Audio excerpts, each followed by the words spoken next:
ইব্রাহিম আলাইহিস সালাতু সালাম প্রশ্ন করে, আল্লাহ এই পাথর আমি কি পাথর দিয়ে আমি এই কাবা ঘর নির্মাণ করব। তখন আল্লাহ রাব্বুল আলামিন 5টি পাহাড়ের পাথরের কথা বলেছিল। কয়টি পাহাড়ের? 5টি পাহাড়ের পাথরের কথা বলেছিল। 1 নাম্বার হচ্ছে জাবালে আবু কুবাইস, জাবালে আবু কুবাইস। 2 নাম্বার হচ্ছে জাবালে আকিয়ান। 3 নাম্বার হচ্ছে জাবালে হীরা। 4 নাম্বার হচ্ছে জাবালে সাউর। 5 নাম্বার হচ্ছে লেবানন পাহাড়। জোরে বলেন সুবহানাল্লাহ। ইন্না আউওয়ালা বাইতিন উদিআ লিন-নাসি লাল্লাযী বিবাক্কাতা মুবারাকান ওয়া হুদাল লিল-আলামিন।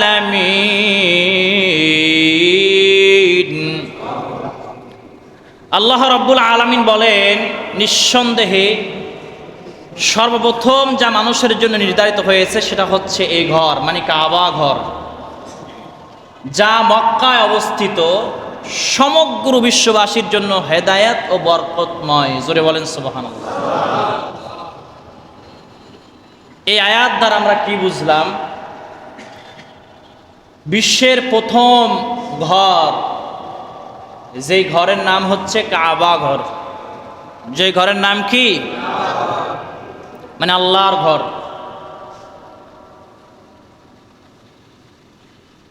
এই কাবার আরো কিছু নাম আছে। কাবা ঘর ছাড়াও আরো 6টি নাম আছে। আরো কয়টি নাম আছে? কিতাবের মধ্যে আরো নাম পাওয়া যায়, তার মধ্যে প্রসিদ্ধ হচ্ছে 6টি নাম। কয়টি নাম? 6টি। 1 নাম্বার হচ্ছে কাবা। 1 নাম্বার কি? জোরে বলেন। কাবা। 2 নাম্বার হচ্ছে বাইতুল্লাহ। 2 নম্বর কি? জোরে বলেন। বাইতুল্লাহ। 3 নাম্বার হচ্ছে বাইতুল হারাম। 3 নম্বর কি? জোরে বলেন। বাইতুল হারাম। 4 নাম্বার হচ্ছে আল বাইতুল আতিক। আল বাইতুল আতিক। 5 নাম্বার হচ্ছে কিবলা। 5 নাম্বার কি? জোরে বলেন। কিবলা। 6 নাম্বার হচ্ছে মসজিদুল হারাম। 6 নাম্বার কি? 7 নাম্বার হচ্ছে আল বাইত। 7 নাম্বার কি? জোরে বলেন। আল বাইত। তো এই যে কাবা, প্রথমে ফেরেশতাদের দ্বারা নির্মাণ কাজ শুরু হয়। কাদের দ্বারা শুরু হয়? ফেরেশতাদের দ্বারা।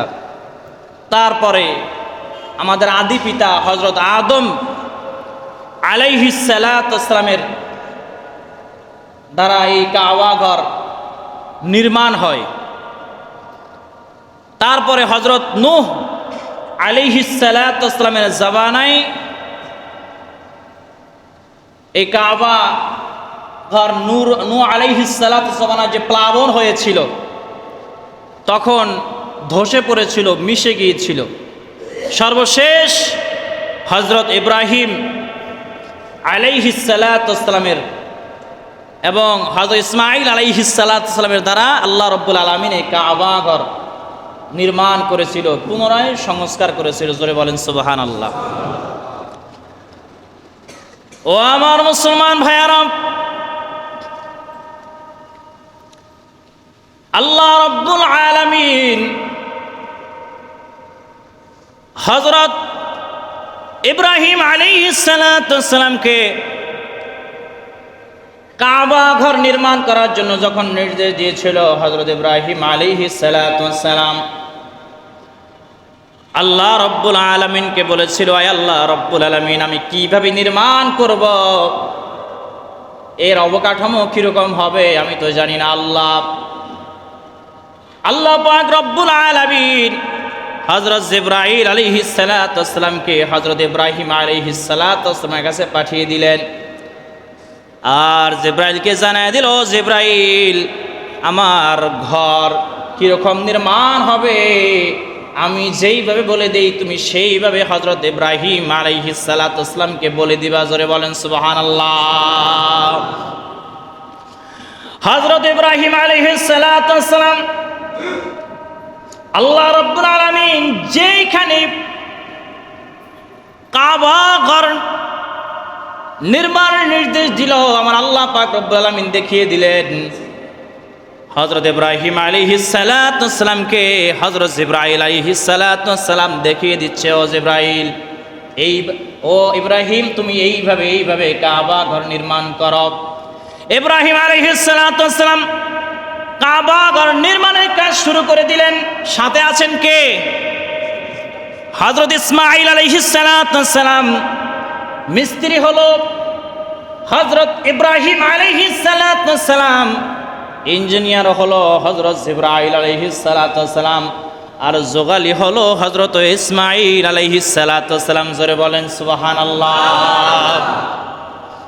কাবা ঘর নির্মাণের কাজ শুরু করে দিল। এবার কাবা ঘর যে নির্মাণ করবে, এই কাবা ঘর নির্মাণ করার জন্য যখন নির্দেশ দিল আল্লাহ রাব্বুল আলামিন, আল্লাহ তাআলাকে এবার, ও আমার মুসলমান ভাইয়েরা, আল্লাহ রাব্বুল আলামিনকে এবার ইব্রাহিম আলাইহিস সালাতু ওয়াস সালাম প্রশ্ন করায়, আল্লাহ রাব্বুল আলামিন, আপনি যে 5টি পাহাড়ের কথা বললেন, এ পাহাড় তো অনেক দূরে, আমি কিভাবে ওখান থেকে এতগুলো কঙ্কর নিয়ে আসব? আয় আল্লাহ রাব্বুল আলামিন, কিভাবে আমি ওই পাথর বহন করব? এ তো আমার জীবনের সময়, হায়াত সব কিছু শেষ হয়ে যাবে। আমার আল্লাহ রাব্বুল আলামিন নির্দেশ দিল, ইব্রাহিম, আমি আল্লাহ তো তোমাকে বলি নাই যে তুমি নিজে গিয়া পাথর নিয়ে আসো। তুমি ওই কাবার চত্বরে দাঁড়ায়া তুমি শুধু আমি আল্লাহর নামে হুকুম করবা, পাথরগুলো উড়ে এসে এসে তোমার সামনে জড়ায়িত হয়ে যাবে। জোরে বলেন সুবহানাল্লাহ। ও আমার মুসলমান ভাইয়ারা, এবার কাবা ঘর নির্মাণের কাজ যখন শুরু করে দিলাম, কাবা ঘরের যে গাঁথনি আছে, গাঁথতে গাঁথতে যখন ইব্রাহিম আলাইহিস সালাতু ওয়াস সালামের হাতের নাগালের বাইরে উঠে গেল, মানে আর হাতের লাগ পায় না, আল্লাহকে ডাক দেয়া বলে, আল্লাহ, এখন আমি কি করব? আমি তার উপরে লাগ পাই না। আল্লাহ রাব্বুল আলামিন ইব্রাহিম আলাইহিস সালাতু ওয়াস সালাম যেই পাথরের উপরে দাঁড়ায়া গাঁথনিগুলো গাঁথতেছিল, আল্লাহ রাব্বুল আলামিন ওই পাথরটিকে লিফট বানায় দিলেন। যতটুকু প্রয়োজন হয় অতটুকু পাথরটি উপরে উঠে আবার নিচে নেমে আসে। জোরে বলেন সুবহানাল্লাহ। যে পাথরটিকে বলা হয় মাকাম ইব্রাহিম, যে পাথরটিকে কি বলা হয়? মাকাম ইব্রাহিম। যারা হজে গিয়েছেন তারা দেখেছেন মাকাম ইব্রাহিম একটি স্বর্ণের মতন একটি মিনার আকৃতির ভিতরে মাকাম ইব্রাহিম রাখা। আপনারা অনেকে দেখছেন না? সুবহানাল্লাহ বলেন। পায়ের শখটিকেও আল্লাহ রাব্বুল আলামিন বরকতময় বানিয়ে দিয়েছে। জোরে বলেন সুবহানাল্লাহ। ইব্রাহিম আলাইহিস সালাতু ওয়াস সালাম কাবা ঘর নির্মাণের কাজ সম্পাদন করে ফেললেন।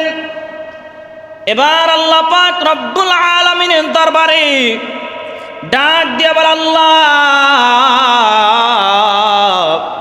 وَإِذْ يَرْفَعُ إِبْرَاهِيمُ الْقَوَاعِدَ مِنَ الْبَيْتِ وَإِسْمَاعِيلُ رَبَّنَا تَقَبَّلْ مِنَّا إِنَّكَ أَنْتَ السَّمِيعُ الْعَلِيمُ। জোরে কোন আল্লাহু আকবার।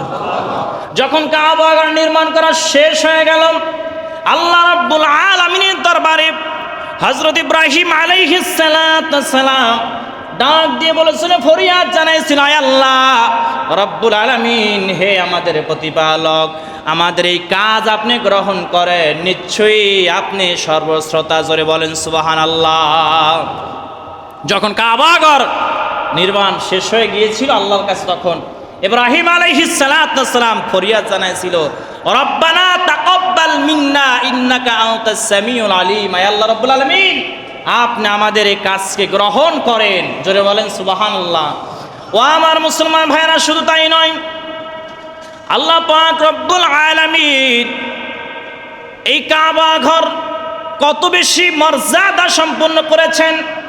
এই কাবা ঘরে যে প্রবেশ করবে সেই নিরাপদ হয়ে যাবে। জোরে বলেন সুবহানাল্লাহ। আল্লাহ রাব্বুল আলামিন কোরআন মাজিদের সূরা বাকারার 125 নম্বর আয়াতের প্রথম অংশের মধ্যে জানিয়ে দিচ্ছেন, ওয়া ইযা জাআলনাল বাইতা মাসাবাতান মাসাবাতাল লিন্নাসি ওয়া আবনা ওয়াত্তাখিযু মিন মাকামি ইব্রাহিমা মুসাল্লা। জোরে করে আল্লাহু আকবার। আমার আল্লাহ পাক রব্বুল আলামিন কোরআন মাজিদের সূরা বাকারার 125 নম্বর আয়াতের প্রথম অংশের মধ্যে বলতেছে, যখন আমি কাবা গৃহকে মানুষের জন্য সম্মিলিত স্থান, নিরাপত্তার স্থান করলাম, আর তোমরা ইব্রাহিমের দাঁড়ানোর জায়গাকে নামাজের জায়গা বানাও। জোরে বলেন সুবহানাল্লাহ। মানে কি? আল্লাহ পাক রব্বুল আলামিন এই আয়াতের মধ্যে এটাই বুঝাতে চেয়েছে যে আমি আল্লাহ রব্বুল আলামিন এই কাবা ঘরকে নিরাপত্তার স্থান করলাম। মানে এই কাবা ঘরে যে প্রবেশ করবে সেই নিরাপদ হয়ে যাবে। জোরে বলেন সুবহানাল্লাহ। সে কি হয়ে যাবে? নিরাপদ হয়ে যাবে। ও আমার মুসলমান ভাইয়ারা, এই কাবা ঘর ভাঙার জন্য যারাই চেষ্টা করবে বা অতীতে করেছে, কেউ সফল হয়েছে? সফল হয় না। এই কাবা ঘর আল্লাহ রব্বুল আলামিন নিজেই হেফাজত করবে। এই ঘর কার? আরো জোরে বলেন কার? আল্লাহর ঘর। আল্লাহ রব্বুল আলামিন কোরআন মাজিদের সূরা তাওবার 28 নম্বর আয়াতের মধ্যে জানিয়ে দিচ্ছেন, ইন্নামাল মুশরিকুনা নাজাস ফালা ইয়াকরাবুল মাসজিদিল হারাম। আল্লাহু আকবার বলেন। আমার আল্লাহ রব্বুল আলামিন বলেন, মুশরিকরা অপবিত্র, তারা যেন এই মসজিদ হারামের নিকট না যায়। অতএব মুশরিকরা যতই চেষ্টা করুক না কেন এই মসজিদে হারামের মধ্যে প্রবেশ করতে পারবে না। এই মুশরিকরা যতই চেষ্টা করুক না কেন এই মসজিদে হারামের মধ্যে প্রবেশ করতে পারবে না। যেমন আপনারা জানেন, কাবা ঘর ভাঙার জন্য আসছিল কে? বাদশাহ, গভর্নর আব্রাহা। গভর্নর কি? আব্রাহা। ইয়ামেনের গভর্নর আব্রাহা ছিল আপনার কাবা ঘর ভাঙার জন্য। ভাঙতে পারছিল? পারে নাই। অনেক চেষ্টা করেছিল ভাঙার জন্য, কিন্তু ভাঙতে পারে নাই। এই সম্পর্কে আল্লাহ রাব্বুল আলামিন একটি পুরো সূরা নাযিল করে দিয়েছে, যে সূরার নাম সূরাতুল, আরো জোরে বলেন সূরাতুল ফিল। এই গভর্নর, আপনারা অনেকে বলেন বাদশাহ, আব্রাহা বলেন না? বাদশাহ ছিল না, আব্রাহা কিন্তু বাদশাহ ছিল না, ইয়ামেনের গভর্নর ছিল। ইয়ামেনের কি ছিল? গভর্নর ছিল, বাদশাহ ছিল না। এখন আমরা হুজুররা ওয়াজ করতে করতে মনে করেন যে বাদশাহ বাদশাহ বলতে বলতে এখন সবাই কি বলে? বাদশাহ বলে।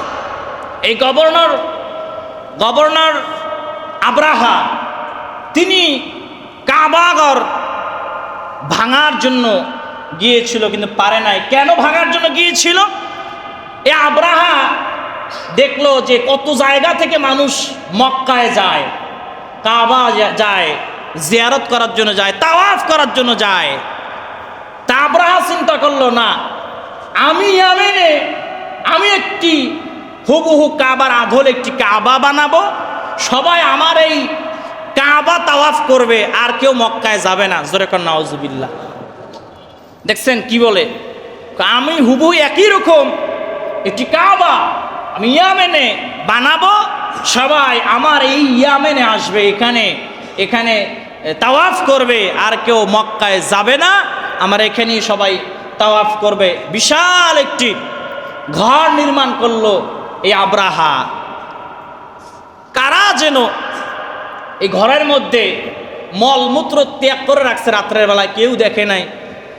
যেদিন উদ্বোধন করবে এই আব্রাহা, যেদিন ওই কাবা ঘর উদ্বোধন করবে, ঢুকে দেখে কারা যেন এই ঘরের মধ্যে মলমূত্র ত্যাগ করে রাখছে।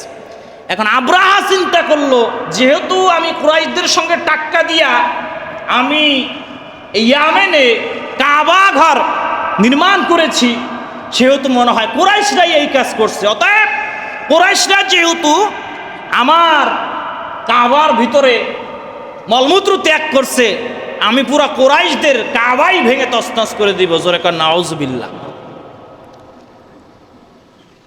এই গভর্নর আব্রাহা হাতি বাহিনী নিয়ে রওনা হওয়ার আগে বাদশাহ নাজ্জাশীর কাছে গিয়েছিল অনুমতি নেওয়ার জন্য। বাদশাহ নাজ্জাশীও একটি হাতি দিয়েছিল, যে হাতির নাম মাহমুদ। যে হাতির নাম কি? বিশাল বড় হাতি, সবচেয়ে বড় হাতি। হস্তি বাহিনী নিয়ে গভর্নর আব্রাহা রওনা হয়েছে। তার উদ্দেশ্য হলো আমি এই হাতির গলার মধ্যে শিকল বেঁধে কাবার যে পিলার আছে ওই পিলারে বেঁধে একটা টান দিব, কাবা ঘর ধসে পড়ে যাবে। নাউজুবিল্লাহ পড়েন। কাবা ঘর কার? জোরে বলেন কার? হেফাজত করবে কে? আল্লাহর ঘর আল্লাহ হেফাজত করবে। হস্তি বাহিনী নিয়া চলে আসছে সেই আব্রাহা। আইসা মক্কার কাছাকাছি এসে কাবা ঘরের পাশাপাশি এসে ওখানে তাবু গেড়েছে। বর্তমান যে আরাফার ময়দান, আরাফার ময়দানে কাছাকাছি এসে তাবু গেড়েছে। হস্তি বাহিনীর দল সবাই তাবু গেড়েছে। এই সংবাদ তখনকার সময়ের কাবার যিনি মুতাওয়াল্লি ছিলেন আমার নবীজির দাদা আব্দুল মুত্তালিবের কানে যখন পৌঁছালো, আব্দুল মুত্তালিব সকলকে বলল, তোমরা সবাই পাহাড়ের চূড়ায় সেভ হয়ে যাও, কারণ আগামীকাল সকালবেলা আল্লাহর সঙ্গে এক গ্রুপের সঙ্গে যুদ্ধ হবে। জোরে কোন আল্লাহু আকবার। কি হবে জোরে বলেন? আল্লাহর সঙ্গে কি হবে? যুদ্ধ হবে। সবাই সেভ হয়ে গেল। হযরত ইব্রাহিম আলাইহিস সালাম এই যে কাবা ঘর নির্মাণ করে যে দোয়া করেছিল, আয় আল্লাহ রাব্বুল আলামিন আপনি কাবা ঘরকে কবুল করেন, আমাদের কাজকে আপনি কবুল করে নেন।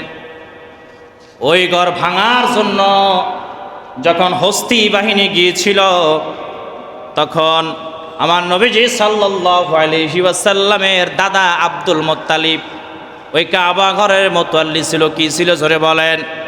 কাবা ঘরের মুতাওয়াল্লি। আব্রাহা আমার নবীজি সাল্লাল্লাহু আলাইহি ওয়াসাল্লামের দাদাকে তলব করলেন আর বললেন, এই কাবার মুতাওয়াল্লি যে আছে তাকে আমার কাছে নিয়ে আসো। আমার নবীজি সাল্লাল্লাহু আলাইহি ওয়াসাল্লামের দাদা যান আব্দুল মুত্তালিবকে যখন ডেকে আনা হলো, আব্দুল মুত্তালিবকে দেখা মাত্র আব্রাহা চেয়ার ছেড়ে দিয়ে আব্দুল মুত্তালিবকে তার চেয়ারে বসতে দিয়েছে। জোরে বলেন সুবহানাল্লাহ। আব্দুল মুত্তালিবের চেহারা এত সুন্দর ছিল, এমন দেখতে এমন মনে হতো যে কোনো মানুষ আব্দুল মুত্তালিবকে দেখলেই সম্মান করতে বাধ্য হতো, কারণ তার চেহারার মধ্যে আলাদা একটি মায়া ছিল। জোরে বলেন সুবহানাল্লাহ। দেখবেন আমাদের সমাজে এমন কিছু মানুষকে দেখলেই মনে হয় যে মানুষটা অনেক ভদ্র, মনে হয় না? কিছু মানুষকে দেখলেই কি মনে হয় যেন এর ভিতরে কিছু গুণ আছে, আবার কিছু মানুষকে দেখলেই মনে হয় যে এর মধ্যে বাটপারি একটা ভাব আছে। ঠিক কিনা জোরে বলেন? আব্রাহা দেখা মাত্র দাঁড়িয়ে গিয়ে আমার নবীজি সাল্লাল্লাহু আলাইহি ওয়াসাল্লামের দাদা আব্দুল মুত্তালিবকে বসতে দিলেন। আব্রাহা আব্দুল মুত্তালিবের সামনে হাঁটু গেড়ে বসলেন এবং বলে, जो কাবার মুতাওয়াল্লি আব্দুল মুত্তালিব, আমি তো আপনাদের কাবা বাইতুল্লাহ ভেঙে ফেলার জন্য আসছি, আপনার মতামত কি? জিজ্ঞেস করে কাকে? আব্দুল মুত্তালিবকে জিজ্ঞেস করে, কাবার মুতাওয়াল্লিকে জিজ্ঞেস করে। এখন এই মসজিদের মুতাওয়াল্লি আমাদের মুতাওয়াল্লি সাহেবকে যদি কেউ এসে বলে যে আমরা আসছি আপনার মসজিদ ভাঙার জন্য, তখন অবস্থাটা কি হবে? কবে না খালি হাত দিয়ে দেখ হাতের গোড়া ভেঙে গেলাম। ঠিক কিনা জোরে বলেন? আর আব্দুল মুত্তালিব কি বলছিল দেখেন। আব্দুল মুত্তালিব তখন বলেছিল, ও আব্রাহা শোনো, আমার কিছু বলার নাই, কারণ যে আল্লাহর ঘর সে আল্লাহ নিজেই আল্লাহর ঘর হেফাজত করবে। জোরে বলেন সুবহানাল্লাহ। তোমার ইচ্ছা হলে তুমি ভেঙে ফেলো, কিন্তু হেফাজত করবে কে? কেমন বিশ্বাস ছিল। তবে তোমরা যে আমার কিছু উট ভেড়া দুম্বা নিয়ে আসছো, তার মিহিম বিহিজারাতিম মিন সিজ্জিল, ওদের উপরে কঙ্কর নিক্ষেপ করা হয়েছিল, পাখির মাধ্যমে কঙ্কর নিক্ষেপ করা হয়েছিল। যেই কঙ্কর যার মাথায় পড়ে সে সাথে সাথে জমিনে পিষ্ট হয়ে যায়, সাথে সাথে ঘাসের মতন, গরুতে ঘাস খাইলে যেমন পিষ্ট হয়ে যায়, তৃণমূল ঘাসের মতন হয়ে যায়, যেমন ফিসে যায়, আল্লাহ বলে আমি আল্লাহ তাদের অবস্থা সেরকম করে দিয়েছিলাম। ফাজআলাহুম কাআসফিম মাকুল, আমি আল্লাহ পাক রব্বুল আলামিন তাদেরকে বক্ষিত তৃণ সাদৃশ্য অবস্থা করে দিয়েছিলেন। মানে হলো গরু এবং বিভিন্ন পশু ঘাস খাওয়ার পর যেমন একদম ভীষ্ট হয়ে যায়, আল্লাহ এই হস্তি বাহিনীদের অবস্থা ওই রকম করে দিয়েছিল। যেরকম আল্লাহু আকবার। ও আমার মুসলমান ভাইয়েরা, ওই যে পাখি যে কঙ্কর নিক্ষেপ করেছিল হাতির গায়ে পড়লে হাতি পর্যন্ত মাটির সঙ্গে মিশে যায়। যেরকম আল্লাহু আকবার। মানুষের গায়ে পড়লে মানুষ পর্যন্ত মাটির সঙ্গে মিশে যায়। হাতিতে লেদাইলে যেরকম অবস্থা হয়ে যায়, ঘাসের মতন হয়ে যায়, তেমনিভাবে ওই হস্তি বাহিনীওয়ালাদের সৈন্যদের এমন অবস্থা হয়ে গিয়েছিল। শেষ পর্যন্ত আব্রাহা পালাইছিল, ওই জায়গা থেকে পলায়ন করতে বাধ্য হয়েছিল। কিন্তু শেষ পর্যন্ত আব্রাহাও দুনিয়ার থেকে বিদায় নিয়ে চলে গিয়েছিল। আল্লাহর ঘর কাবা ভাঙার জন্য আসছিল তারা, হস্তি বাহিনী আসছিল আল্লাহর ঘর কাবা ভাঙার জন্য। কাবা ঘরের কোনো ক্ষতি তারা করতে পারে নাই, উল্টা তাদেরকে আল্লাহ রব্বুল আলামিন মাটির সঙ্গে মিশিয়ে দিয়েছিল। জোরে বলেন ঠিক না বেঠিক? তদ্রূপ ভাবে যুগে যুগে যারা ইসলামের বিরুদ্ধে, কোরআনের বিরুদ্ধে, যারা কোরআনের বিরুদ্ধে, ইসলামের বিরুদ্ধে অবস্থান নেবে, এদেরকে আল্লাহ রাব্বুল আলামিন এইভাবে ধ্বংস করে দিবে। জবান ঠিক না বেঠিক? যেমন ফিরাউন, নমরুদ, হামানের অবস্থা আল্লাহ যে অবস্থা করেছিল, যেমন হস্তি বাহিনীওয়ালাদের যে অবস্থা আল্লাহ রাব্বুল আলামিন করেছিল, তদ্রূপ ভাবে ইসলাম বিরোধী যারা, যারা কোরআন বিরোধী, যারা আল্লাহর আইনের বিরুদ্ধে কথা বলবে, এদের অবস্থাও আল্লাহ তাআলা এমন করে ছাড়বে। ঠিক কিনা? জোরে বলেন। ওই আল্লাহ আছে না নাই?